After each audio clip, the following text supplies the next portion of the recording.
Hey, what's going on, everybody? It's the CD guy, Johnny Z here. Thank you so much for tuning back into the channel. And today I'm going to be sharing my thoughts on the newest installment into the Beatles Anthology series, Anthology 4. Anthology 4 is newly curated by Giles Martin, including 13 previously unreleased session outtakes dating from 1963 to 1969, also including the band's final single, Now and Then, released in 2023, and new mixes of the Beatles Anthology associated singles, Free as a Bird and Real Love.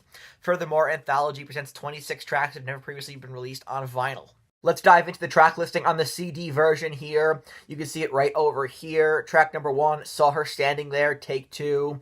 Money, That's What I Want, RM7 undubbed. This Boy takes 12 and 13. Tell Me Why takes 4 and 5. If I Fell, take 11. Matchbox, take 1. Every Little Thing takes 6 and 7. I Need You, take 1. I've Just Seen a Face, take 3. In My Life, take 1. Nowhere Man, first version, take 2. Got to Get You Into My Life, second version, unnumbered mix. Love You Too, take 7. Strawberry Fields Forever, take 26. She's Leaving Home, take 1, instrumental. Baby You're a Rich Man takes 11 and 12. All You Need Is Love, rehearsal for the BBC broadcast. Fool on the Hill, take 5, instrumental. And I Am the Walrus, take 19, strings, brass, and clarinet overdub. On to the disc 2 track listing here. We have Hey Bulldog, take 4, instrumental. Good Night, take 10 with a guitar part from take 5. While My Guitar Gently Weeps, third version, take 27. You're So Square, Baby I Don't Care, studio jam. Helter Skelter, second version, take 17. I Will, take 29. Can You Take Me Back, take 1. Julia, 2 rehearsals. Get Back, take 8. Octopus's Garden, rehearsal. Don't Let Me Down from the first rooftop performance. You Never Give Me Your Money, take 36. Here Comes the Sun, take 9. Something, take 39, instrumental, strings only. Free as a Bird, 2025 mix. Real Love, 2025 mix. And Now and Then. You know, to be honest, I haven't felt less enthusiasm for a Beatles release in a long time than I do for Anthology.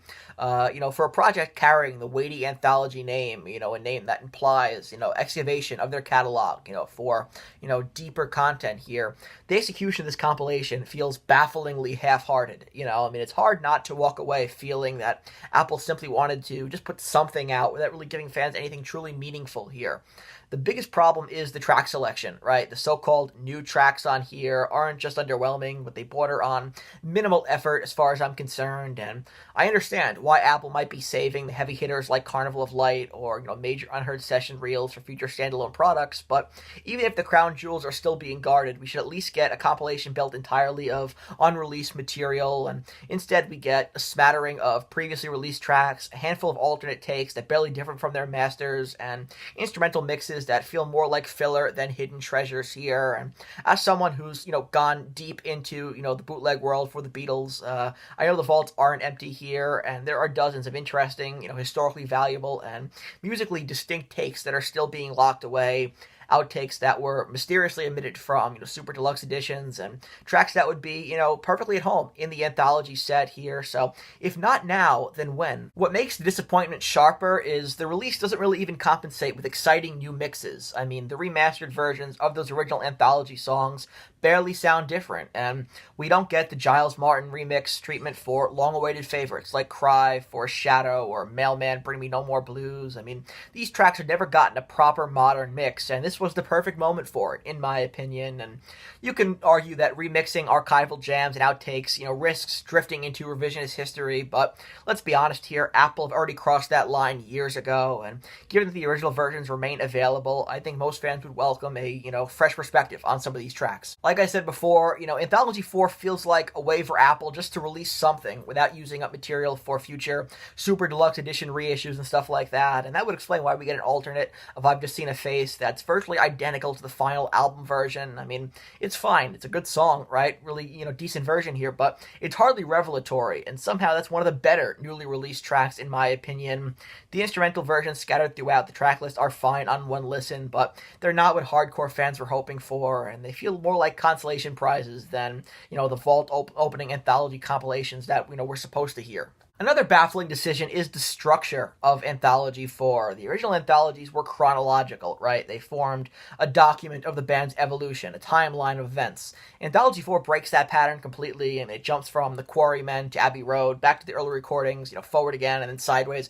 I mean, it listens more like a playlist than an archival project here, and if anything, I think Apple should have gone back and, framed the unreleased material as expanded editions of Anthologies 1 through 3, placing the tracks where they belong historically. But instead, the new compilation spans the whole decade without context, creating a pretty jarring listening experience, that ignores the narrative backbone of the anthology series. And the thing with the Beatles catalog is you want to listen to it in order, because the evolution of their sound is fascinating in such a short period of time. But, when I'm listening to stuff from the Sgt. Pepper era, I don't want to go back and listen to stuff from, like, the debut or from the Quarrymen era. It just doesn't work that way. And the irony here is painful, right? Anthology releases have always been aimed at hardcore fans, not casual listeners. Those are the fans, the ones who care about, the studio conversations and the session history and, the comparative outtakes, are also the fans who already own all of the recent super deluxe editions. So why does half of Anthology 4 consist of tracks that fans already have? You have to think, who is this for? It certainly is not for casual listeners. They didn't want the anthologies in 1995. They're probably less likely to buy this one. What makes the situation worse is how many times Apple has passed up the opportunities here to release genuinely historic material. The 27-minute Helter Skelter is not included, in favor of a previously released take, no less. Carnival of Light, not even mentioned. Even, uncut take 21 of Helter Skelter would have been something, but instead we get the same, take we've known for years. And let's not ignore the irony here. The Beatles famously hated to put pre-release singles on albums because they believe that fans should not pay twice for the same songs. Apple, on the other hand, have, been perfectly fine making fans pay 2 or 3 times for the same stuff, and it's a lot of more of the same on Anthology 4. To top it all off, and this is a nitpick for sure, but I'm going to include it anyway, Anthology 4 doesn't even include, the unique collage cover, breaking the visual unity of the series here, and that alone, I think, communicates a broader issue. The fact that this does not feel like a genuine new installment. It feels like a reissue with some extra tracks tacked on, and Anthology was supposed to mean something. It was supposed to be the grand excavation of the Beatles' vaults here, right? I mean, the definitive presentation of, tracks and takes that were once thought to be, mythical, right?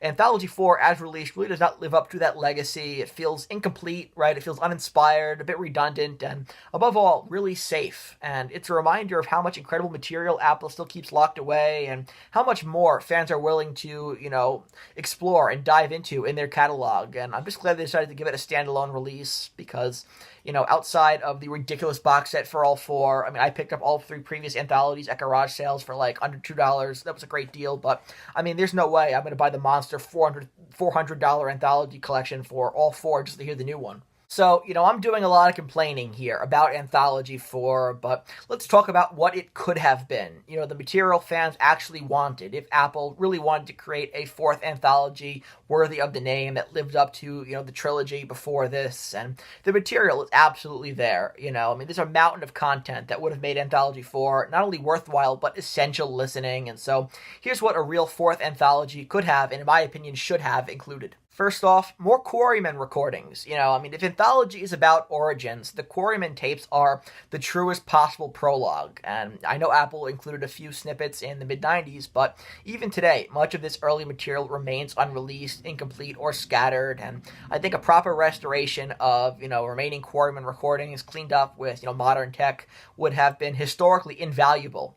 Not polished, not, reperformed, just properly transferred and presented. And fans don't expect perfect fidelity for stuff like that. They expect context and history, and this would have been the perfect place for it. John Lennon demos. The Lennon estate has a trove of home tapes from 1967 to 1980 demos, song sketches, unreleased fragments, and early takes of songs that ended up on Beatles albums. And we know that Apple has access to these because they were able to use them to create Free as a Bird, Real Love, and Now and Then. And Anthology 4 could have included, early Lennon-led compositions pre-1963, solo demos that became main Beatles songs, the lost acoustic home tapes, the original demos used for the anthology singles. I mean, this era is central to the band's creative development, and fans have been begging for a curated anthology of Lennon demos for decades. The Star Club tapes, finally done right, most importantly.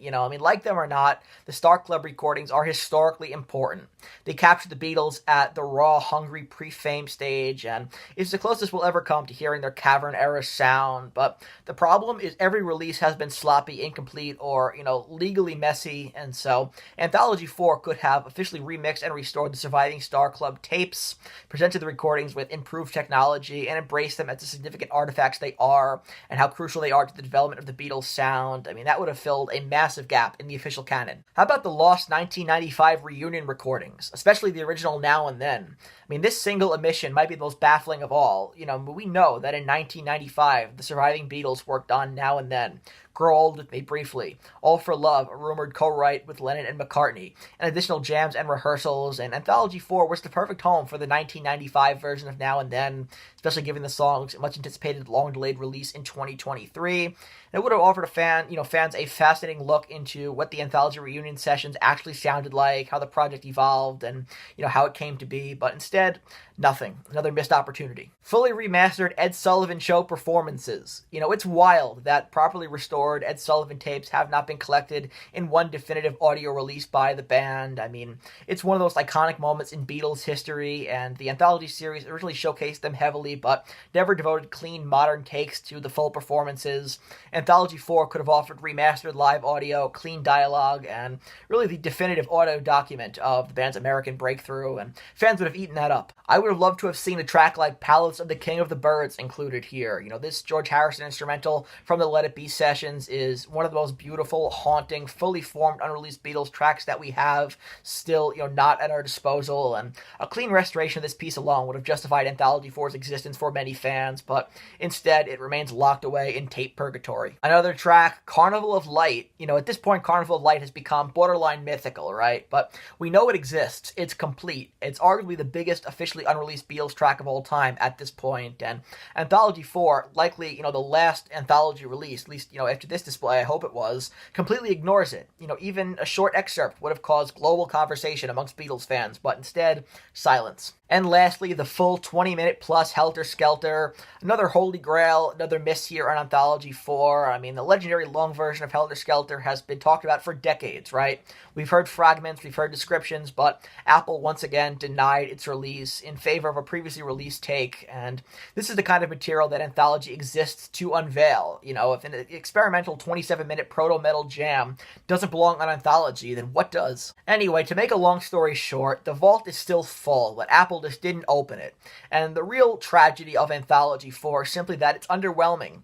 The material that exists to make it really interesting is still out there. There are still dozens of tracks, performances, demos, jams, and historically essential recordings that fans have anticipated for years, even decades, right? But instead we got a compilation of mostly recycled material, mild alternate takes, and, decisions that feel safe rather than exciting. So that wraps up this video here. Just wanted to share my thoughts as a Beatles nerd real quick on the new Anthology 4. Very disappointed by this. The track listing was a major letdown, and was hoping for a lot more out of this, to be honest. So I wanted to share my thoughts here. If you enjoyed this video, please give it a thumbs up, subscribe to the channel down below, turn on the bell for notifications so you don't miss a new upload. Follow me on Instagram at the CD Guy JZ, and let me know down in the comment section below, do you think Anthology 4 was a disappointment? I want to hear from you. And until next time, it's the CD Guy, Johnny Z, signing off. Take care, everybody.